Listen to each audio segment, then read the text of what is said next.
Tintagel Brewery, Caliburn.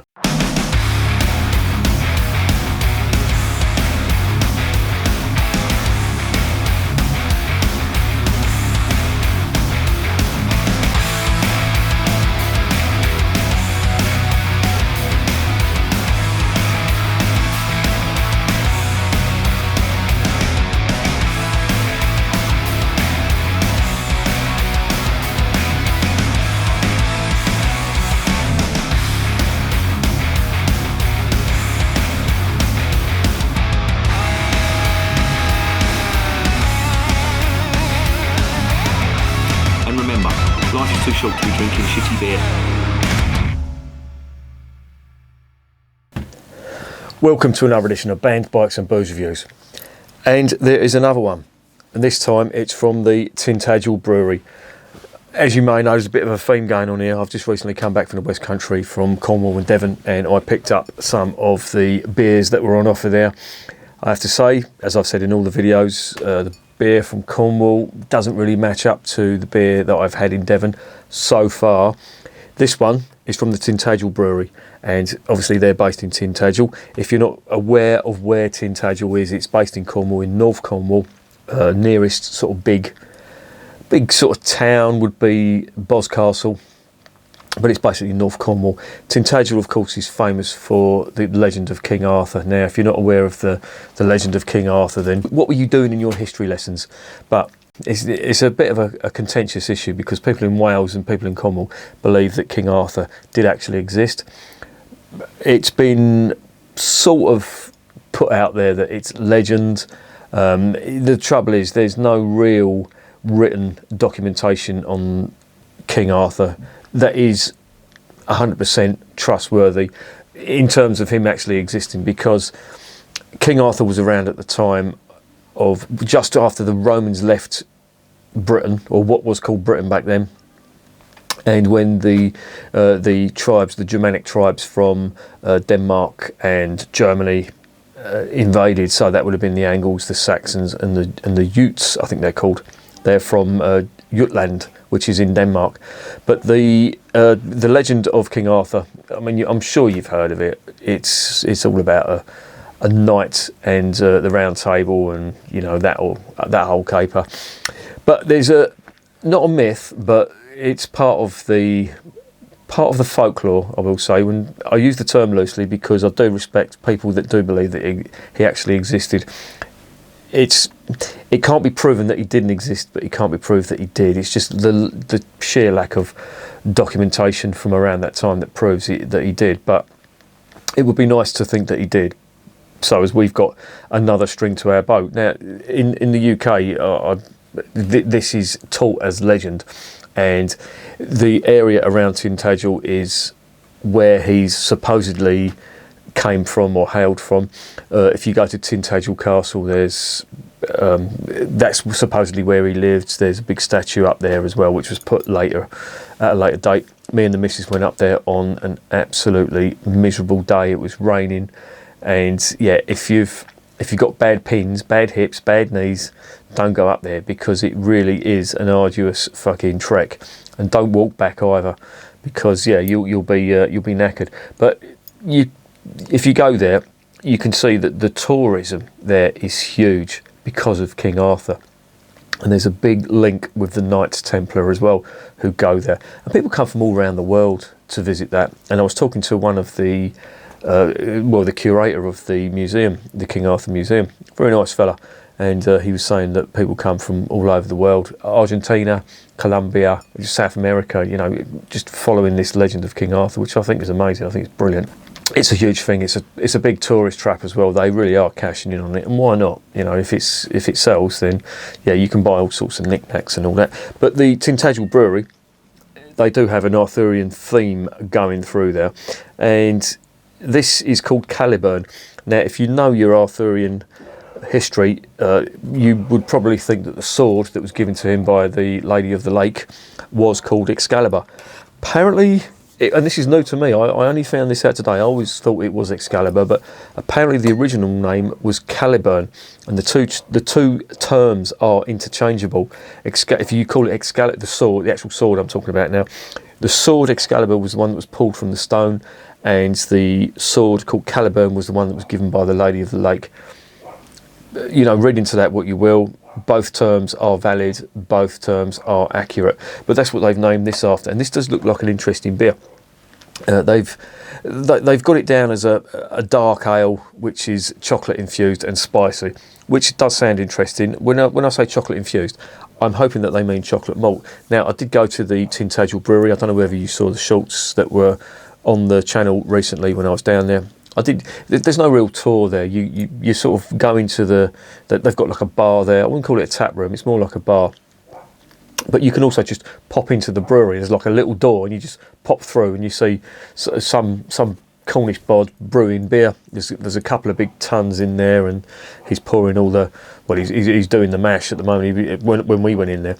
But they do have on display all the various malts that they use, and it's really good because they have them in little containers, and you can. And it really was, I wouldn't say affirming, but it made me realise that the aromas that I get from the beer are exactly what I'm smelling, because they had a load of hops there as well. And if you take a whiff of all the hops that were in these airtight containers, you really did get a sense of English hops and their characteristic as well. Very leafy, green, earthy, musty, spicy type hops. And they also did have some Cascade hops, which were, I think, grown over here. They do make a big thing about using English hops in their beer. And the water as well, they did make a thing about it coming from a spring, which is nearly, I think it's 900 feet below the brewery. Now, the history of the brewery, it goes back, it started in an old milking shed, I think, but now it's moved to a new brewery, which is eco-friendly. They have their own wind turbine, which powers the brewery, and it's very green, which I think is a good thing. I mean, you can fucking spout all you want about the global warming thing. To be honest, I'm not interested. I think just being green and not being wasteful bastards is a good thing. Whether it saves the planet, well, that's a fucking bonus, but just let's not be wasteful bastards, eh? But I did quite enjoy the trip around the brewery, but what did slightly, I wouldn't say piss me off, but I did find the 3 beers that I tasted, to be very average. Now, I didn't taste this beer, but I did try 3 beers, and I tried their flagship beer, which I've got in the fridge. I'm not going to build too much of the details on here, but I've got some in the fridge, and I'll review that at a later date. But the 3 that I tried, I have to say, were not great, and if they were going to be great anywhere, it's obviously at the source. An alarm bell rang with me when I walked into that tap room, brewery, pub. They had some Marston's beer on there. They had that, is it Prava, I think it's called? That was the lager. They had Star of Pramen on there as well. And I just thought, if you're brewing beer, I know why they've done it. They've done it because, obviously, not everybody who goes there is going to be into real ale. So they've probably done it for that reason. But it just, I don't know, it just fucking annoyed me. What really annoyed me was that they had Doom Bar there as well. And I just thought, well, you know, you're sort of brewing what is supposedly real ale, and then you've got this, and I just thought, well, no, fuck off. Actually, I could be wrong on that. It could be Molson Coors, not Marston. I think it is Molson Coors beers that they were selling, so it wouldn't have been Doom Bar. I do stand bollocked. I think they had... Oh, it was. No, it would have been, because Sharps is a Molson Coors beer. So, yeah, it could have been. But, yeah, it wasn't just their beer that they were selling, which did piss me off a little bit. But there you go. I mean, they're a small concern. They do rely on the tourist trade for their income, so maybe you have to cater for that. One thing that did impress me, they do their own Cornish Wagyu beef. Now, if you're not really into culinary culture and, you know, haute cuisine or whatever they call it, a Wagyu beef or Wagyu steak, whatever you want to call it, is the pinnacle of steak. It's supposedly the best steak that you can get. It has a marbled like look with seams of fat running through it, and I've never had it. I'm not a big fan of red meat, not a big fan of steak, to be honest, so I've got no real urge to try it, but apparently it's really nice if it's done well. Not really for me though. I'm only here for the beer.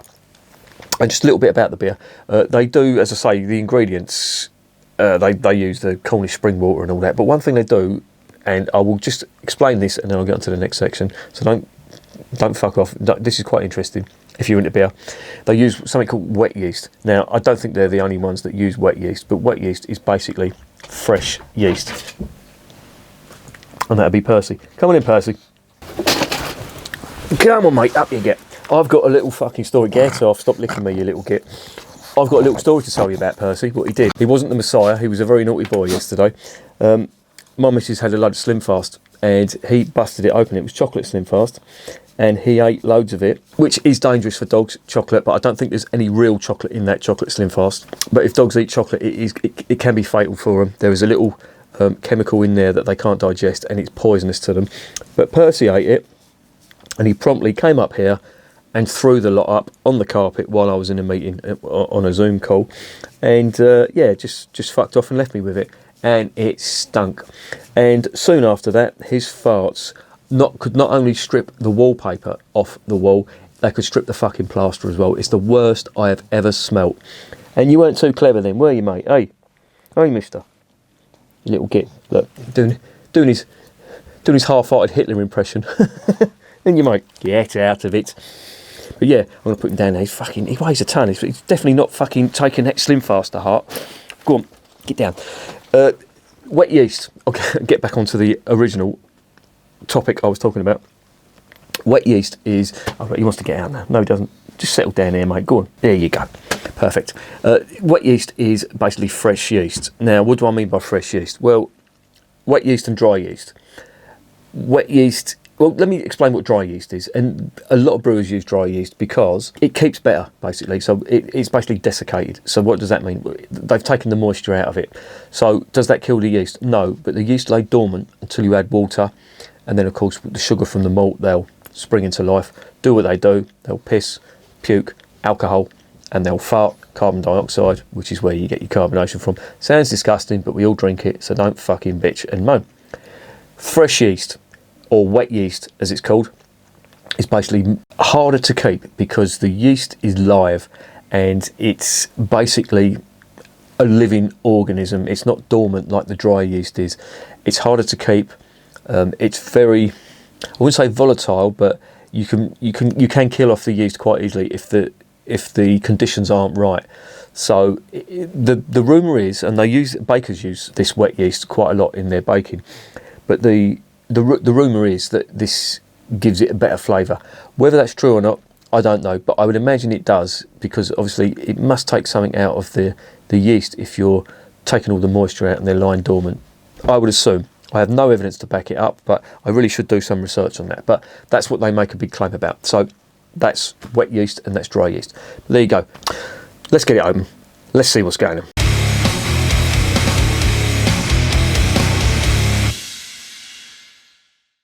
Right, before we do, let's just give you a quick spiel on the back. 500ml bottle, it is 5.8%.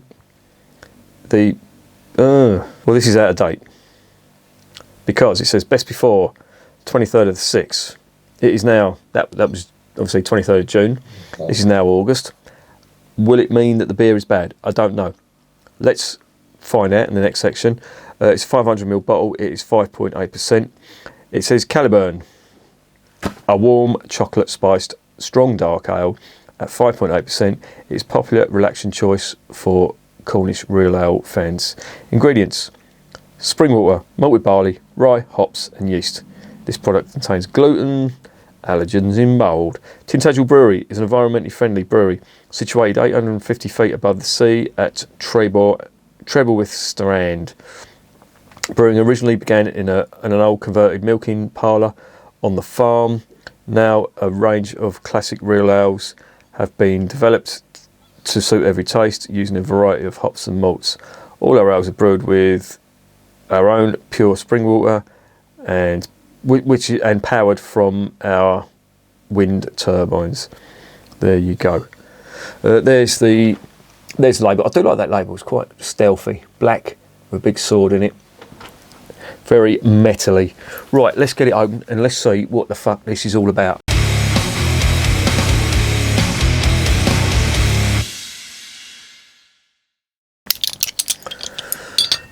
And this is my second one from today. Tried one from Dartmoor, Devon, next county up, previously. That was the Jail Ale from the Dartmoor Brewery. That was nice, very nice English ale, sessionable, good quality ale in my opinion. Not sure what this is going to be like. As I say, this is out of date. I'm wanting to call this in the style of an old ale, but it's the chocolate is a little bit disconcerting, because if this is chocolate infused, then it's nothing of the sort.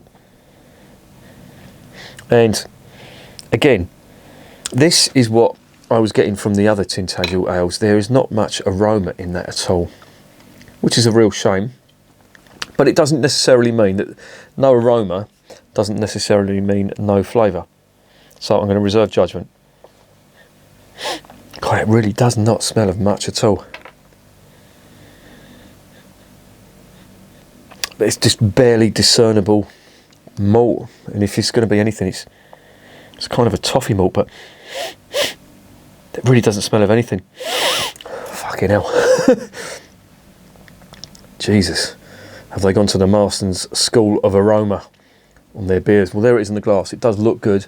That head's quite nice. It's got a one finger tightly compacted white head. The colour is a really, really dark ruby. And no, just no aroma there at all. I'm really doing my best to try and get something, but there's nothing. Oh well, if there's no aroma, there's no aroma. Let's see what the flavour's like.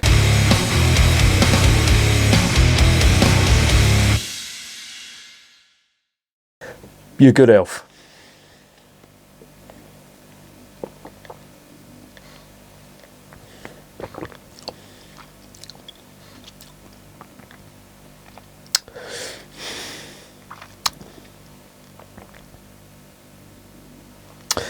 Yeah, I think hang on, wait a minute. Well, the flavour sort of matches the aroma, i.e. there is not much of it. However, it's got a very nice mouthfeel, it's very full bodied, and it does have a little bit of a late finish on it, which is sort of a roasted malt flavour.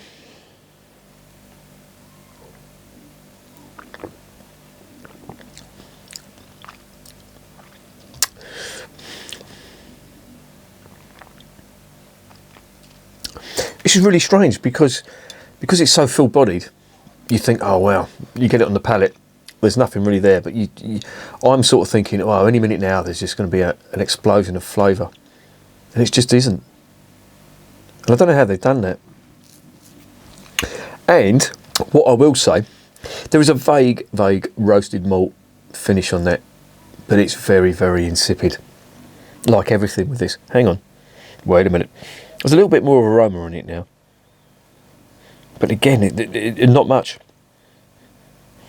Wow, I mean, what this is putting me in mind of is a full-bodied mild, and if there's a beer that I could compare it to, it's the Timothy Taylor Ramtam, which again, if you look at my review on that, very, very insipid flavours for a dark beer.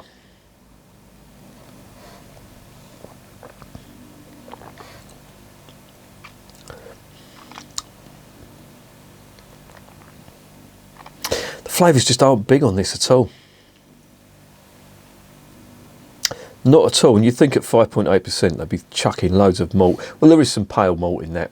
That's where your ABV is coming from. But this is just typical Cornish beer, in my opinion.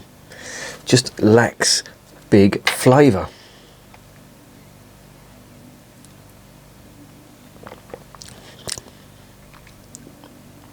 I just can't get anything out, and I really want to like this. I really do. But the flavours just aren't there. But it's really deceptive. You get it in the mouth, and it's so full-bodied, and you think, wow, this, any minute now, this is where the big caramel, the big chocolate malt, big toffee malt is going to come through, and maybe a little bit of hot bitterness on it, but there is just nothing. And that's really disappointing. Even with the rye, I thought there'd be a little bit of spice in that, but that's not there either. They're saying chocolate infused. well, not chocolate infused, I've got to stop using that word, a warm chocolate spiced strong dark beer. No, sorry. That to me is putting me in mind of a mild, a full-bodied mild.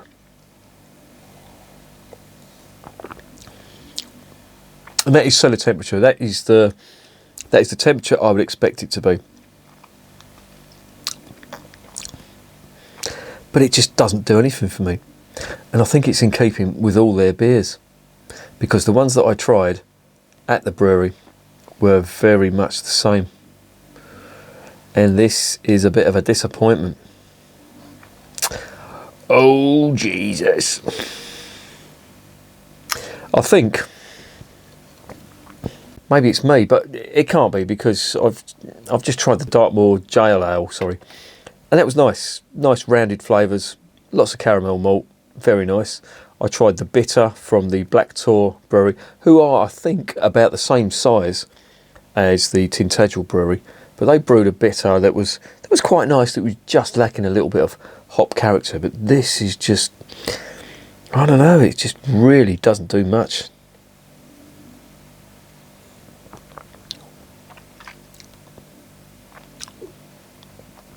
Don't get me wrong, there's no nasties in it. It's not nasty, it's just lacking flavour. The aromas,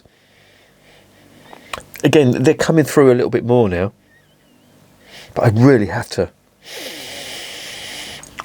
take a big fucking lungful to get that. And it is sort of chocolate malt, a touch of the roasted malt on there as well, but that is about it. And for fuck's sake, that is disappointing. Do you know what? A little invert sugar on that could save that and make it a little bit more, give it a little bit of character. That's what I'm trying to say. But oh, this is just soulless, really. It really is. And it talks a good fight. It looks good as well. Just doesn't deliver.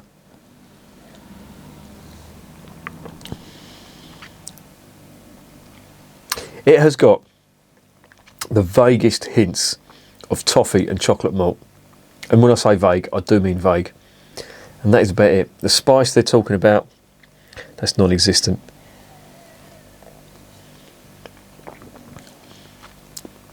On the plus side, mouthfeel's good, nice and full-bodied, but just lacking in flavour. Disappointing.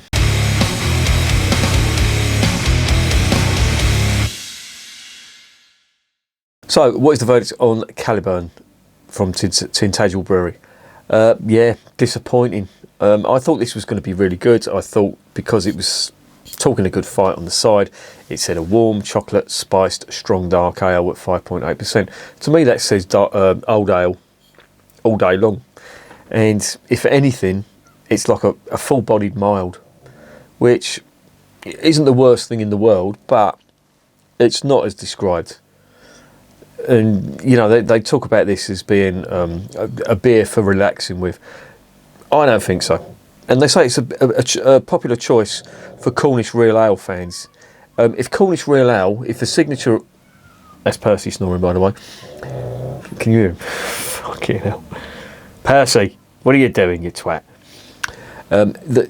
If the characteristic of Cornish Real Ale is just lack of flavour, then that's all I'm getting from it. So maybe that is a thing. Cornish Real Ale just doesn't have flavour. That's disappointing. But it seems to be a theme, because I've tried the stuff from the Celtic Brewery, again lacking in flavour. It was a strong ale. It was 7.5%, so it's a bit more hefty. The Tintagel stuff, again lacking in flavour. Obviously the Sharps Doom Bar, well, you know my views on that. But yeah, it just doesn't really have much character at all. And that's a shame for a region that relies on tourism, and believe me, it's dead in winter. Cornwall, it really is grim, and I've not been there, but a couple of mates who live down there say, yeah, it looks great in the summer, but in the winter it ain't that great. Yeah, I don't think people will be travelling down to Cornwall for the beer. This I'm going to give a 5.5. I can't really do much more. because it's talking a good fight, and it certainly looks good. I mean, that is, I don't know if you can see that but that is a, if I held that up to the light, that is a dark ruby. It is slightly lighter than a mild, but it's what it's putting me in mind of, and not a particularly good mild either. Oh, disappointing. Tintagel Brewery, if you do watch this, you really need to up your game, because your beers are not flavoursome at all. This could benefit with a little bit of invert sugar. It'll give it a little bit more character, not too much, but a little bit. At least it will, it will taste of something. But that's disappointing, and I really think, you can do better than that. But that's just my opinion. So I'm not going to recommend this. If you're down in Tintagel, I'd say visit the brewery just for the hell of it. Maybe try some of their Wagyu steak if you want to give that a go. If you want to try some Molson Coors beer, fill your boots with the fucking shitty lager they're serving up. Or you can try some of this, but again, there's not much flavour. And I'm beginning to wonder whether Molson Coors have or influenced them, because the flavours they're just not there. But there you go. And remember, beer is working class champagne.